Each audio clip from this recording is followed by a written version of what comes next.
ત્યારે જે પણ જંગલ ખાતાના અધિકારીઓ અમારા આદિવાસીઓને હેરાન કરવાના, પરેશાન કરવાની જે વૃત્તિ કરે છે, અહીંના ધારાસભ્ય, અહીંના સાંસદના ઈશારે અમારા લોકોની જમીનો છીનવવાની વાત કરે છે, એ જંગલ ખાતાના અધિકારીઓ પણ કાન ખોલીને સાંભળી લે. અમારા આદિવાસીઓને રંજાડવાનું બંધ કરી દેજો. જે દિવસે અમે આ રોડ પર અમારા તીરકામઠા ભાલા પાલિયા લઈને ઉતરીશું, તે દિવસે તમારું જંગલ ખાતું પણ અહીંયા નજરે નથી પડવાનું. અમારા ધાડિયા, બાલા, તીરકામઠા, અમારા પાલિયા અમે કઈ ઘરમાં શણગાર માટે નથી રાખ્યા. અમને જે દિવસે જરૂર પડશે, અમારી જમીનો જે દિવસે છીનવવામાં આવશે, એ દિવસે અમારા ઓજારો લઈને અમને ગાંધીનગરની કૂચ કરતા પણ આવડશે, અને ગાંધીનગરમાં જઈને નેપાળ વાળી કરવાની ફરજ પડશે તો નેપાળ વાળી પણ અમે કરીશું. આ મૂળ માલિકને ક્યાં સુધી તમે રંજાડશો? ક્યાં સુધી ડરાવશો, ધમકાવશો? ક્યાં સુધી અમે આવેદન ને નિવેદન કરતા રહીશું? ક્યાં સુધી અમે લડેંગે જીતેંગે કરતા રહીશું? ક્યાં સુધી હાય સરકાર હાય કરતા રહીશું? એટલે હવે અમે આવેદન નિવેદનની વાતમાં આવવા માંગતા નથી. આજે પણ સરકારને કહેવા માંગીએ છીએ, અમારા લોકોને કોરિડોરના નામે, હાઈ ટેન્શનના નામે જે પણ પરેશાન કરવામાં આવે છે એ બંધ કરી દેજો. આજે પણ અમે સંવાદમાં માનીએ છીએ, સંવિધાનમાં માનીએ છીએ, અને જે દિવસે અમે સંવાદ અને સંવિધાન બાજુ પર મૂકીશું, તે દિવસે તમારી સામે આર પારની લડાઈ થશે, અને અહીંયા એક પણ પોલીસ કે એક પણ જંગલ ખાતાને અમે ઉભા ના રહેવા દઈએ. સાથીઓ, આમ આદમી પાર્ટીમાં ચૈતર વસાવા એટલા માટે જોડાયેલા છે. ચૈતર વસાવાને જો પૈસાની જરૂર રહેતે તો મારી સાથેના તમામ અધિકારીઓ, આજે ટીડીઓ છે, વિસ્તરણ અધિકારી, ખેતીવાડીમાંથી રાજીનામું આપીને આ જાહેર જીવનમાં આવીને આમ આદમી પાર્ટીમાં અમે જોડાયેલા છે. વિચારધારામાં અમે જોડાયેલા છે. જે પ્રકારે ઝારખંડના મુખ્યમંત્રી શ્રી હેમંતભાઈ સોરેને ગયા બુધવારે અનુસૂચિ 5, અનુસૂચિ 6 ત્યાં લાગુ કરી, પૈસા એક્ટ ત્યાં લાગુ કર્યો.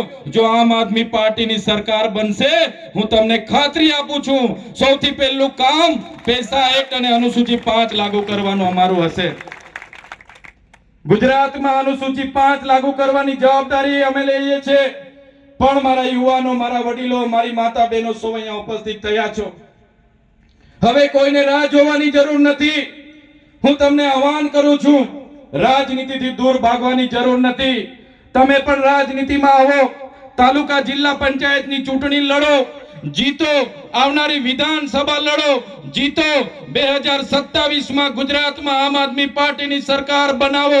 આમ આદમી પાર્ટીની સરકાર જે દિવસે બનશે, એ દિવસે આદિવાસી હશે, વંચિતો હશે, દલિતો હશે, ખેડૂતો હશે, કર્મચારીઓ હશે, આઉટસોર્સિંગના કર્મચારીઓ હશે, એ બધા જ માટેનું કામ આમ આદમી પાર્ટી કરશે, એની હું તમને ખાતરી આપું છું.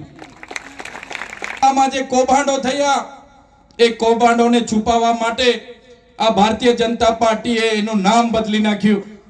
એનું નામ જી રામજી રાખ્યું. જી રામજી આપણા વડીલો, આપણા સંતો મહંતો કહેતા હતા, જી રામજી એટલે રામ તો બધાના હૈયે વસે.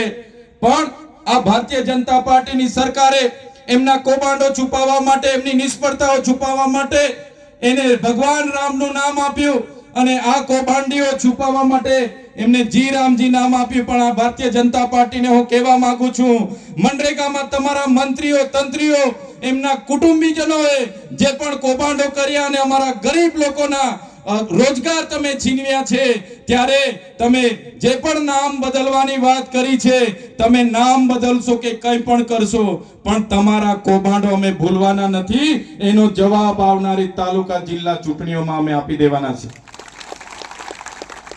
હમણાં મંત્રીમંડળ બદલવામાં આવ્યું. ગુજરાતમાં ખેડૂતોના આંદોલનો થાય, આંગણવાડીના આંદોલનો થાય, આશા વર્કરના આંદોલનો થાય, આદિવાસી દલિતોના આંદોલનો થાય, વિદ્યાર્થીઓ, કર્મચારીઓના આંદોલનો થાય. એને ભૂલાવવા માટે આખું મંત્રીમંડળ બદલવામાં આવ્યું. પણ મારા વડીલો, મારી યુવાનો, મારી માતા બહેનો, તમને કહેવા માંગુ છું, આ ભારતીય જનતા પાર્ટી મંત્રીમંડળ બદલવાથી તમારો કે અમારો વિકાસ થવાનો નથી. 30 વર્ષ સુધી એમને આપણે સખત સહન કરીએ છીએ, ત્યારે આવનારી 2027માં આપણે મંત્રીમંડળ નહીં, આપણે ગુજરાતની ભારતીય જનતા પાર્ટીની સરકાર આપણે બદલી નાખવાની છે. આજે તમે જોઈ લો, જ્યાં જુઓ ત્યાં ભ્રષ્ટાચાર. ગઈકાલનું છાપું તમે જોયું હશે, વલસાડ નગરપાલિકાએ એમને કચરા નાખવા માટે કોઈ પણ જગ્યાએ ડમ્પી સાઇટ ન હોવા છતાં 57 લાખનું બારોબાર ટેન્ડર આપી દીધું.